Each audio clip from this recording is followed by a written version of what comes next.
Alleged helicopter defector arrested for plotting to take a U.S. chinhock helicopter to China after they offered him $15 million. Here's a summary of the article.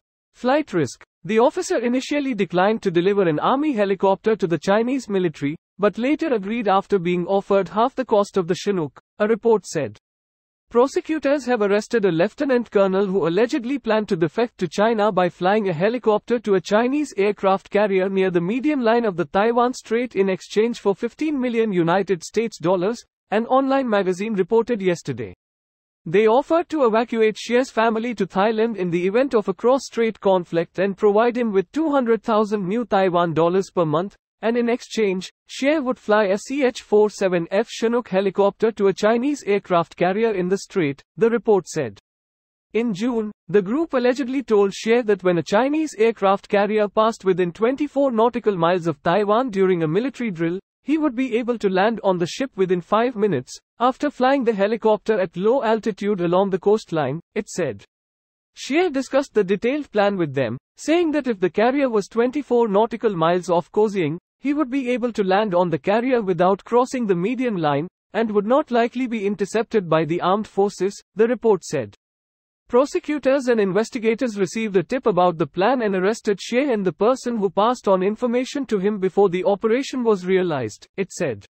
Kung allegedly helped form a Chinese espionage organization in the military, receiving $11,700 and 60,000 yuan in exchange, prosecutors said.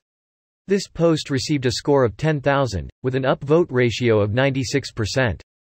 Here are the top comments in response to this article. At least it wasn't on War Thunder this time. Nah, the forums are too busy with people yelling at the devs about them nerfing NATO tanks to actually leak anything these days. Ha, that reminds me of the stories that Russian tanks, ships, planes, guns, whatever were always too strong in video games because Russian apes kept yelling at devs that, Russia much technology. Ugh, Russia stronger than NATO, buff Russia tanks. You know Gajan are a Russian company, right? The Russia bias existed out of the box, not because the player base demanded it. Originally, they moved to Hungary, not much better I know, in 2015 and condemned the Russian invasion of Ukraine, albeit diplomatically. Granted, they still show Russian bias in part because a large part of their player base is from there. The recent changes to Leopard 2A7s and Abrams, combined with how they buff the new T-90, is egregious. Greater than they moved to Hungary, not much better I know. Lol, yes, that's the same thing as every Chinese company having their mailing address in Hong Kong. 1C also moved their studios from Russia to Cyprus for the same reason, but oops, their devs couldn't keep their mouths shut for their support for the Russian invasion on Twitter. Greater than 1C also moved their studios from Russia to Cyprus for the same reason.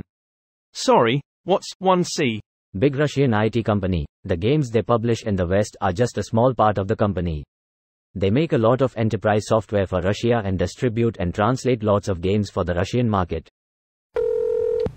Jesus, the Chinese are cheap. That's at least a $35 million helicopter. The guy flying it wouldn't have paid anything for it, though. Not that I'd be one to defect, but based on the risk involved, I'd be asking for what the damn thing was worth. At least. Once you fly it off the lot, its value drops immensely. Chinook helicopter, $39 million. Treason, your life. China. Best I can do is $15 mil. Sorry. The surprising thing is not that every man has his price, but how low it usually is. B.W. Wyndham. He got 20 years. How lenient and kind. China would have given the same crime an instant bullet. It's pretty brazen of the Chinese to attempt to do that. This has been going on for decades, both ways. Back in the 70s, the ROC, Taiwan, broadcasting company signed off every night by telling PLA pilots how to defect and how much money they'd get. The defectors didn't actually get the whole sum, they got the interest, which was more than enough to live well on. They also got a new wife. This video was automatically created by Reddit to speech. The article and comments in this video were selected from Reddit according to their upvotes, and any paraphrasing was performed by smmry.com, without any human intervention.